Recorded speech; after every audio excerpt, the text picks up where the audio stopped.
Welcome to Suchitra blog. আশা করছি সবাই খুবই ভালো আছো। আর আজ আমাদের পুরীতে শেষ দিন, তো আমরা আজ চলে যাব রাত্রের ট্রেনে। সেই জন্য বিকালবেলা সবাই মিলে চলে এলাম একটু পুরীর মন্দিরে ঘুরতে। আর এখানে এসে দেখি প্রসাদ দিচ্ছিল, তো আমরা সবাই মিলে প্রসাদ নিয়ে নিলাম, খেয়ে নিলাম এখানে বসে সবাই একসাথে। আর তারপরে এই যে একটু এদিক ওদিক ঘুরে ভালোভাবে তারপরে বেরিয়ে পড়েছি, চলে যাব।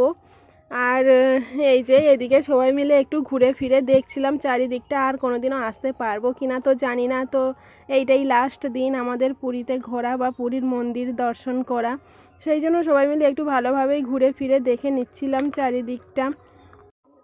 সন্ধেবেলার দৃশ্যটা বেশ খুবই ভালো লাগছিল, চারিদিকটা আলোকিত হয়েছিল। আর এখানে আমার কর্তাবাবু ফোন নিয়ে দাঁড়িয়ে আছে। আমি ভাবলাম আমার পিছনে কে সুন্দরী মেয়ে আছে, কার ফটো তুলছে। তো সেই জন্য আমি এক পাক ঘুরে নিলাম, দেখলাম যে না, আমার কর্তামশাই আমারই ফটো তুলছিল। তো তারপরে বেরিয়ে চলে যাওয়ার সময় একটু মন্দিরের সামনেটাতেও ভালো করে সবাই মিলে ঘুরলাম ফিরলাম, একটু সবাই মিলে একসাথে দাঁড়িয়ে ফটো তোলা হলো। বেশ ভালোই আনন্দ করছিলাম, কারণ চলে যাব বলে সবারই মন খারাপ হয়ে যাচ্ছিল। তারপরে আমি একটু চলে এলাম সমুদ্রর পাড়ে, কিছু ঠাকুর কেনার ছিল, তো সেই জন্য একটা ঠাকুরের দোকানে চলে এলাম। এখানে এসে কিছু ঠাকুর কিনে নিলাম, তারপরে আবার রুমে চলে এসেছি, কারণ জিনিসপত্র সব কিছু গুছিয়ে এবারে বেরোতে হবে। আমাদের বেরোনোর টাইম হয়ে গেছে, গাড়ি চলে আসবে, আমাদের 8:30টায় গাড়ি আসার কথা। তো এই যে আমরা সবাই মিলে একসাথে রেডি হয়ে গেছিলাম, অনেকেই রেডি হয়ে রুমে বসেছিল। আর আমি তো গেছিলাম সমুদ্রের পাড়ে একটু ঘুরতে, সেখান থেকে ঘুরে এসে তারপরে রেডি হয়ে এই যে আমিও বেরিয়ে পড়েছি। সবারই মানে যা ব্যাগপত্র যা কিছু ছিল সবাই সব কিছু নিয়ে নিয়েছে, গুছিয়ে চলে যেতে হবে। তো সবারই মন খারাপ লাগছিল, সবারই ইচ্ছা হচ্ছিল যে আর 2 দিন থেকে গেলে হয়তো ভালো হতো, কিন্তু কি করা যাবে, তাই না? চলে তো আসতেই হবে বাড়িতে। তো সেই জন্য সবাই মন খারাপ করেই বেরিয়ে পড়লাম, কারণ ওখানে থাকতে গেলে পয়সার দরকার, তার থেকে দরকার নেই। আর যতটুকুনি ঘুরেছি আনন্দ করেছি সেইটাই সারা জীবন মনে থাকবে, সারা জীবন মনে রাখবো। দুঃখ করে লাভ নেই, যদি কপালে থাকে তাহলে হয়তো আরও একবার আসতে পারবো। এই বলেই সবাই হোটেল থেকে বেরিয়ে চলে এলাম। আর এই যে আমাদের এখানটাতে গাড়ি এসেছিল, গাড়ি দাঁড় করানো ছিল, তো আমাদের জিনিসপত্র ব্যাগ ল্যাগেজ যা কিছু ছিল সমস্ত কিছু আমরা গাড়িতে তুলে দিচ্ছিলাম, কারণ এই গাড়িটা আমরা বুক করে নিয়েছিলাম।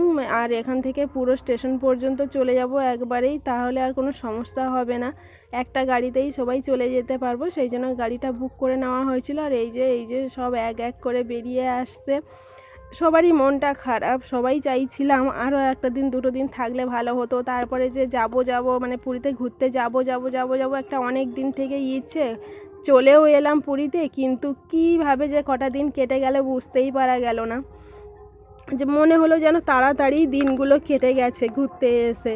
তো যাই হোক, তারপরে এই যে আমরা গাড়িতে করে যাচ্ছিলাম সমুদ্রের পাড়ে, সব কত লোকজন বসেছিল, তখন তো আরও বেশি মনটা খারাপ লাগছিল, যে যদি থেকে যেতাম আজকের দিনটা তাহলেও আর একটু সমুদ্রের পাড়ে আসতে পারতাম, ঘুরতে পারতাম বা একটু আনন্দ করতে পারতাম। তো কিছু করার নেই, চলে তো যেতেই হবে, যেহেতু টিকিট কাটা হয়ে আছে, রুম ভাড়ার দিনও শেষ, তো আর বেশি থাকাও যাবে না। আর এই যে তারপরে একটুখানি ভিডিও করার চেষ্টা করছিলাম গাড়ির ভেতরে বসে, তো গাড়ির ভেতরে তো একদমই লাইট আসছিল না, ছবি খুবই অন্ধকার কালো কালো আসছিল। তো যতটুকুনি পেরেছি তোমাদের সাথে শেয়ার করেছি। তারপরে সবাই চলে এলাম স্টেশনে, আর অনেক তাড়াতাড়ি স্টেশনে চলে এসেছিলাম, কারণ আমাদের গাড়ি তাড়াতাড়ি চলে এসেছিলো। আর আমাদের ট্রেন ছিল 9:30 না 9:45 এরকম হবে ট্রেনটা ছিল। তো যাই হোক, একটু তাড়াতাড়ি আসাই ভালো, বলার নেই, লেট হলে আবার তাড়াতাড়ি সবাই করবে, তার থেকে একটু ধীরে সুস্থে এসে বসে থাকলাম, সেটা ঠিক আছে। তো এই যে এক এক করে সবাই চলে যাচ্ছিলাম স্টেশনের দিকে, এগিয়ে যাচ্ছিলাম ট্রেনের দিকে। আর দেখো কত লোক, কত হাজার হাজার লোক প্রতিদিন আসছে প্রতিদিন যাচ্ছে। তারপর আমরা এই যে চলে এসেছি, আর আমাদের ট্রেনটাও এখানে এসে গেছে। আমরা এসেই দেখছি আমাদের ট্রেন দাঁড়িয়ে আছে, তো আমরা ট্রেনে উঠিনি, সিট খোঁজাখুঁজি চলছিল তখন। আর এই যে আমরা সবাই মিলে একটু বাইরে বসেছিলাম। আর এই যে আমার কন্যা তারপরে এই যে ট্রেনের সিট পেয়ে গেছি, ট্রেনে চলে এসেছি। আর এখানটা কে কীভাবে শোবে, কীভাবে মানে বসা হবে, সেই সব নিয়েই একটু আলোচনা চলছিল, কারণ এরকম ট্রেনে তো প্রথমবার উঠেছি, এর আগে এরকম কখনোই উঠিনি এরকম ট্রেনে। তো খুব ভালোই লাগছিল ট্রেনে। তারপরে রাত্রে খাওয়া দাওয়া কমপ্লিট করে অনেকক্ষণ আড্ডা মারার পরে প্রায় রাত 11:30 বাজে। তারপরে আমাদের এক এক করে সব কিছু দিয়ে গেল, বালিশ, গায়ে দেওয়ার জন্য চাদর, মানে নিচে পাতার জন্য চাদর, তো যাই হোক সব কিছুই ছিল সাদা সাদা। তো মানে কি সেই পুরো মনে হচ্ছিল যেন হসপিটালের বেডে শুয়ে আছি। সাদা চাদর, সাদা বিছানার চাদর, সাদা গায়ে দেওয়া চাদর, সাদা বালিশ। যাই হোক কিছু করার নেই, সেটা খুবই ভালো কথা। সাদা জিনিস হলো শান্তির প্রতীক, ঠিক আছে? সাদা হলো শান্তির প্রতীক। সাদা জিনিস যত ব্যবহার করবে তত মনের ভেতরে শান্তি থাকবে। এখানে আমার মেয়ে শুয়ে পড়েছে, ও তো ঘুমিয়ে পড়েছিল। তারপরে আমার বিছানা হয়ে গেছে, আমার কর্তামশাইয়ের বিছানাটা একটু ঠিক করে দিলাম। আর এমনিতেও যা চাদর দিয়েছে, আর এমনিতেও মাথার ওপরেই এসি চলছিল, একটু ঠান্ডা ঠান্ডাই ছিল।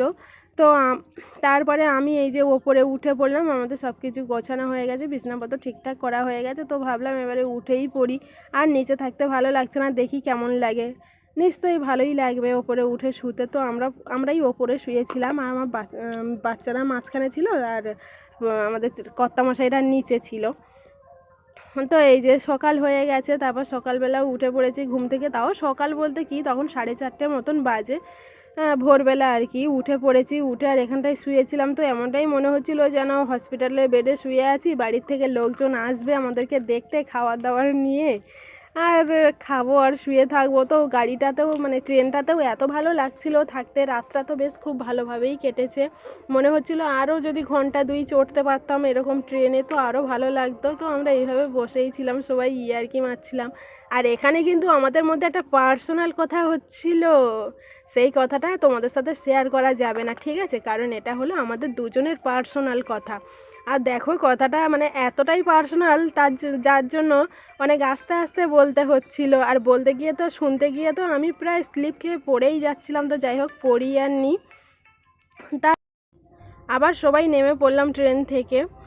তো এখান থেকে আমরা এখন নেমেছি সাঁতরাগাছিতে। তো এখান থেকে আবার আমাদের আরও একটা ট্রেন করতে হবে হাওড়াতে যাওয়ার জন্য। তো সেই জন্য আমরা একটু দাঁড়িয়েছিলাম, সবাই মিলে এক জায়গাতে হলাম।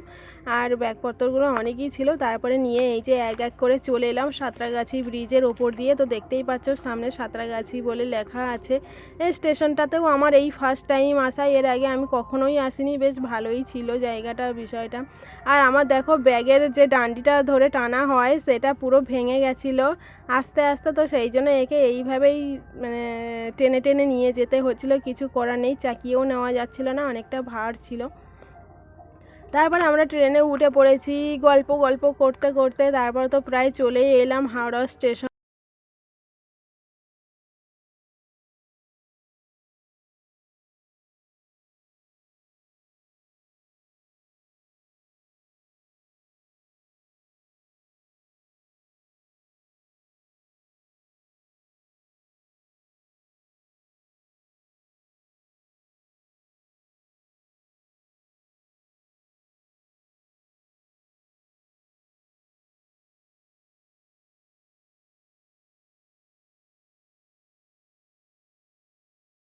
তারপর আমরা এই যে বাসে বসে আছি, এবার বাস থেকে নামলেই ঘরে চলে যাব। তো ভালোই এনজয় করেছি, অনেক ঘুরেছি, যা কষ্ট হয়েছে। এখন 1 সপ্তাহ রেস্ট নিতে